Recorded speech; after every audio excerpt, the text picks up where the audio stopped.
Chào mừng các bạn đã quay trở lại với Battlecry. Trong suốt cuộc viễn chinh ở Việt Nam, giới quân sự Mỹ luôn mơ ước được dàn quân đánh nhau với quân chủ lực Bắc Việt trên một mặt trận lớn, chấp nhận cả trường hợp chiến trường rừng núi như ở Điện Biên Phủ.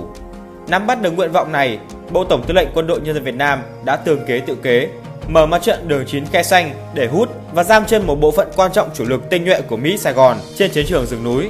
Qua đó tạo bí mật và bất ngờ, chia lửa cho các lực lượng cách mạng miền Nam trong tiến trình tổng tiến công Xuân Mậu Thân 1968.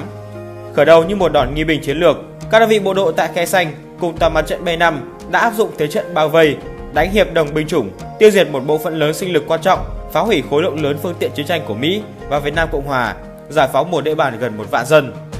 Trong phần 1 của loạt series video về chiến dịch này, hãy cùng Battlecry chiêm ngưỡng Khe Xanh, một kỳ quan quân sự về phòng ngự mà người Mỹ đã giải công xây dựng để ngăn chặn những tuyến đường tiếp tế cho chiến trường Nam Bộ của phía Việt Nam Dân chủ Cộng hòa như thế nào.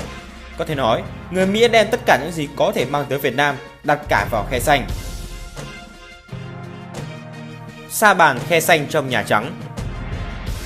Từ năm 1962, quân Mỹ và quân Sài Gòn đã xây dựng một căn cứ không quân, lục quân ở thung lũng hẻo lánh gần khu vực biên giới Việt Lào, có ý nghĩa chiến lược do nằm gần tuyến vận chuyển đường mòn Hồ Chí Minh nổi tiếng. Ở ngưỡng cửa năm 1968, Tư lệnh Mỹ ở Nam Việt Nam, tướng Westmoreland quyết định rằng phải thả mồi ngon, lùa quân Bắc Việt vào bẫy để buộc tướng Giáp phải đánh nhau theo cung cách Quy ước, vốn là sở trường của quân Mỹ. Chiến dịch này mang tên Operation Scotland từ mùng 1 tháng 11 năm 1967 tới 31 tháng 3 năm 1968 và nhận được sự tán thưởng của bộ sậu diều hâu ở Washington và Sài Gòn. Tổng thống Johnson cho đắp sa bàn Khe Xanh ở Nhà Trắng và hàng ngày nghe giao ban về chiến sự tại đây. Vậy là trong cái vành đai sắt dựng lên khu vực giáp với biên giới miền Bắc và Lào, ngoài hàng rào điện tử Mark Navara và hàng loạt các căn cứ quân sự như Cửa Việt, Cồn Tiên, Đông Hà, Cam Lộ, vân vân, Khe Xanh được kỳ vọng sẽ là nam châm hút quân Bắc Việt để dùng ưu thế hỏa lực tiêu diệt cho một thế trận Điện Biên Phủ đảo ngược. Cả Nhà Trắng, Lầu Năm Góc và Bộ Chỉ huy Viễn chinh Mỹ ở Sài Gòn tập trung nghiên cứu chiến dịch Điện Biên Phủ. Cả Bộ Chỉ huy Viễn chinh Mỹ lẫn Bộ Chỉ huy tối cao Hoa Kỳ đều đã nhận thấy Khe Xanh có một thế mạnh vượt trội căn bản so với không chỉ Điện Biên Phủ mà với mọi pháo đài từng có trong lịch sử. Đó là Khe Xanh được hỗ trợ bởi một hệ thống hỏa lực cực kỳ mạnh, áp chế độc lập từ bên ngoài. Phải nói, người Mỹ đã xây dựng Khe Xanh thành một kỳ quan cứ điểm phòng ngự trong quân sự. Khe Xanh, một kỳ quan quân sự về phòng ngự. Về không lực, phía Mỹ bố trí hàng chục lần chiếc pháo đài bay B-52 đánh phá mỗi ngày. Thậm chí, các cố vấn còn đảm bảo với Johnson rằng B-52 có thể giải thảm bất chấp mọi loại thời tiết. Ngoài ra, còn được yểm trợ đường không cự ly gần bởi lực lượng khoảng 2.000 máy bay chiến đấu khác của không quân chiến thuật, không lực của Hải quân, không lực của Thủy quân lục chiến, với tần suất khoảng 500 lần chiếc trên mỗi ngày, hoạt động được cả trong điều kiện tầm nhìn zero cũng như ban đêm. Khe Xanh còn được yểm trợ bởi hơn 3.300 chiếc trực thăng, tổ hợp radar kể cả loại cực kỳ tối tân như Skyspot. Về pháo binh, Mỹ bố trí 16 bộ pháo tự hành trên xe xích vua chiến trường 175 ly, bố trí tại trại Caron ở gần Cam Lộ và trận địa trên đỉnh Rock High, 18 lựu pháo 105 ly, 8 lựu pháo 155 ly tại các căn cứ pháo binh ở Quảng Trị, pháo yểm trợ tầm trung từ trận địa Bắc đèo Hải Vân, v.v. Được đặc biệt tin tưởng còn có đạn pháo 105 Co-Fam nổ từng tràng trên cao, văng vô vàn mảnh, bao phủ một tầm sát thương rộng lớn như bom bi, chủ yếu được để dành nhằm tạo bất ngờ lớn nếu như Khe Xanh lâm vào tình huống xấu khi phải đối đầu với những đợt tràn lên tấn công theo kiểu biển người. Bảo đảm kỹ thuật hậu cần cho Khe Xanh bao gồm tải thương bằng trực thăng Medvac và phương thức tiếp tế Lapes, nghĩa là thả dù ở độ cao tầm thấp, được thực hiện bởi một cầu hàng không hiện đại, quy mô đến mức hoàn hảo trên các máy bay trọng tải lớn C-130, C-132. Westmoreland còn có thể đáp ứng cho Khe Xanh tới 600 tấn hàng tiếp tế trên một ngày, trong khi mà Nava chỉ cung cấp được cho Điện Biên Phủ 100 tấn là cùng. Từ 19 đến 25 tháng 1 năm 1968, một hệ thống cảm biến điện tử hiện đại mang bí hiệu Moscow Su được triển khai quanh Khe Xanh để hỗ trợ cho các hệ thống trinh sát đường không và trên bộ. Còn phải kể đến lực lượng cơ động gồm sư đoàn kỵ binh bay số 1 và sư đoàn không vận 101 đã hiện diện ngay trước Tết ở vùng 1 chiến thuật, sẵn sàng từ ngoài đánh vào để cứu Khe Xanh. Tại cao điểm của chiến trường Khe Xanh, ngày 15 tháng 3 năm 1968, tướng Westmoreland tăng cường lực lượng cho vùng 1 từ 38 tiểu đoàn quân Mỹ khi quân Bắc Việt Nam bắt đầu phong tỏa Khe Xanh lên 54 tiểu đoàn, tức là hơn một nửa số quân Mỹ viễn chinh ở Nam Việt Nam. Tuy nhiên, cần phải lưu ý rằng trong số những người ở Washington tin tưởng rằng sẽ có một Điện Biên Phủ ngược ở Khe Xanh, không phải nhân vật nào cũng dám chắc 100% Mỹ sẽ thắng. Cho dù thông điệp đầu năm 1968 của Tổng thống Mỹ đầy khích lệ, thế nhưng mối lo ngại về cái dớp Điện Biên Phủ vẫn lơ lửng ở trong phòng bầu dục. Có lần, Johnson quay về phía các trợ lý quân sự và hét to: "Quỷ tha ma bắt cái trận Điện Biên Phủ kia đi!" Trụ vững ở chân nhưng lại ăn một cú vào đầu. Kể từ Giáng sinh năm 1967, tin tình báo phía Mỹ dồn dập báo về rằng Hà Nội đã tiến hành một chiến dịch tiếp tế được hiệp đồng binh chủng cực kỳ tốt. Cường độ vận chuyển cả bộ lẫn thủy tại địa phận khu 4 của miền Bắc cũng như đường mòn Hồ Chí Minh đã đột ngột tăng. Trung bình mỗi ngày đêm, xe tải chuyển được tới 2.200 tấn hàng, gấp 8 đến 10 lần so với lần trước, và cung cấp đủ cho một sư đoàn Bắc Việt trong điều kiện chiến đấu 22 ngày. Trước đó, ngày 11 tháng 1 năm 1968, tổng hợp tin tức của CIA về mối đe dọa đối với Khe Xanh, phụ tá về an ninh của Tổng thống báo cáo với Johnson về việc phe Cộng sản có vẻ như đang sử dụng thời gian từ nay cho đến Tết để hoàn thành việc tập trung quân quanh Khe Xanh, chuẩn bị tấn công căn cứ này vào ngay sau Tết bằng một lực lượng khoảng 2 vạn quân, tương đương với 4 sư đoàn. Ngay lập tức, Westmoreland đã có phản ứng. Ngày 11 tháng 1 năm 1968, ông ta gặp tướng Cushman, tư lệnh quân Mỹ ở vùng 1 chiến thuật.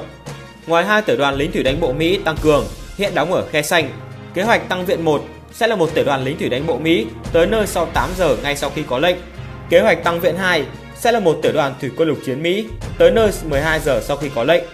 Westmoreland cũng lệnh cho Cushman trong trường hợp khẩn cấp điều theo thứ tự ưu tiên như sau. Thứ nhất, một lữ đoàn của sư đoàn American và khu vực Huế, Phú Bài. Thứ hai, chuẩn bị tăng cường cho vùng 1 chiến thuật tại các khu vực Huế, Phú Bài, Đà Nẵng hoặc Chu Lai, quân tiếp viện từ sư đoàn không vận 101 hoặc từ sư đoàn kỵ binh bay số 1. Các cuộc hành binh bổ trợ là lữ đoàn lính thủy đánh bộ Lam Triều Tiên đã di chuyển về Đà Nẵng và một số đơn vị của sư đoàn lính thủy đánh bộ 1 đã tách ra để triển khai ở phía bắc đèo Hải Vân. Một số đơn vị của sư đoàn 3 lính thủy đánh bộ cũng đang tách ra để hành quân về tỉnh lỵ Quảng Trị.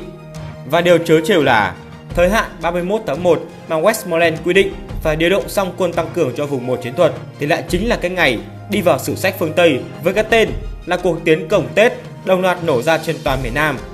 Và oái oăm nhất là gồm cả những nơi mà các đơn vị này vừa mới rời đi. Đây sẽ là một món quà bất ngờ mà phía quân giải phóng dành tặng cho Westmoreland, một màn nghi binh kinh điển. Thế nhưng vẫn còn may cho Westmoreland, vào những ngày ngay trước Tết, Wayne, tư lệnh Mỹ ở vùng 3 chiến thuật, một viên tướng gốc tình báo, đã cảm nhận được những biến động quanh Sài Gòn. Thế nhưng thực ra, chủ yếu là do không thích đánh nhau ở vùng núi và biên cương. Ông ta đã xin được với Westmoreland đưa lực lượng cơ động trở về để che chắn Sài Gòn. Trước giao thừa, 27 tiểu đoàn Mỹ đã trở về phòng tuyến phòng thủ Sài Gòn, còn 22 tiểu đoàn khác ở các vành đai. Về sau, Westmoreland ca ngợi đây là một trong những quyết định quan trọng nhất của cuộc chiến tranh Việt Nam. Còn các sử gia phương Tây thì cho rằng nếu hoàn toàn sập bẫy Hà Nội, đem đại quân đi càn quét ở vùng sâu vùng xa, thì Mỹ đã có thể mất Sài Gòn về tay mặt trận quân giải phóng trong dịp Tết Nguyên đán 1968. Và như để đáp lại đơn đặt hàng của Mỹ, chiều ngày 20 tháng 1 năm 1968, quân giải phóng đã khai cuộc với màn pháo kích dữ dội bằng Katyusha và cối vào căn cứ Khe Xanh. Kho đạn dược và kho nhiên liệu cho trực thăng bị nổ tung, đường băng cũng bị cày nát.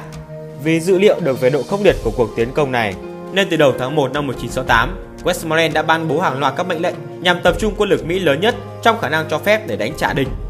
Westmoreland cũng đã điều tất cả các phi vụ ném bom của B-52 tập trung về vùng trọng điểm này. Và cũng từ đây, tướng Westmoreland đã bắt đầu 3 tháng liền tù tì trực chiến ở sở chỉ huy và không về nghỉ đêm ở nhà riêng nữa. Chiến sử Khe Xanh của Mỹ cũng bắt đầu từ đây và đã tiêu tốn vô vàn giấy mực cho tới nay. Ở Washington, Tổng thống Mỹ theo dõi chặt chẽ tình hình chiến sự ở Khe Xanh. Johnson bắt bộ tham mưu liên quân phải ký tâm thư bằng máu, thề giữ bằng được Khe Xanh. Trước đó, ngày 12 tháng 1 năm 1968, Westmoreland khẳng định Khe Xanh, ngoài giá trị chiến lược về quân sự như chiếc mỏ neo ở phía tây của hệ thống phòng thủ vùng giáp biên giới, còn chặn đường địch xâm nhập xuống các tỉnh duyên hải trù phú. Nếu từ bỏ Khe Xanh sẽ tạo ra một chiến thắng trọng đại về phương diện truyền thông cho đối phương, làm mất tinh thần của người Mỹ và Việt Nam Cộng Hòa. Giới quân sự Mỹ dường như đã chuyển từ hành động quân sự thuần túy sang quan điểm chiến tranh còn chịu sự chi phối của các mục tiêu chính trị. Và những hạt giống như thế này rồi sẽ nảy mầm thành những thuyết dạng như Mỹ đã không thua về quân sự, chỉ thất bại về chính trị ở Việt Nam, xuất hiện ở Hoa Kỳ. Thế nhưng dù sao thì đối thủ của họ, phía Việt Nam Dân Chủ Cộng Hòa, chỉ quan tâm tới kết quả cuối cùng mà thôi.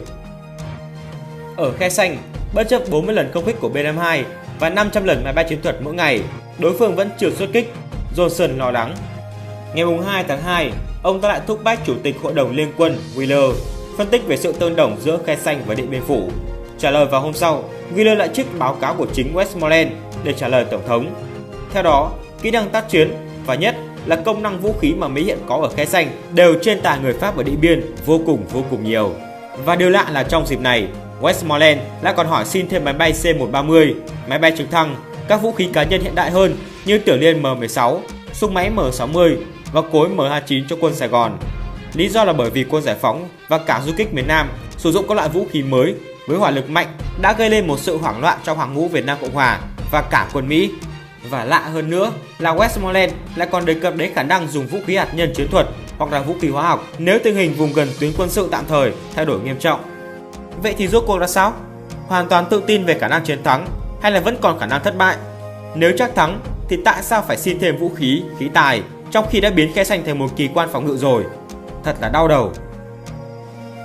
Như vậy kết thúc phần 1, chúng ta đều đã nắm vào những toan tính và sự chuẩn bị kỹ càng đến mức hoàn hảo của người Mỹ ở Khe Sanh. Hãy cùng chờ đón những diễn biến chính của trận đánh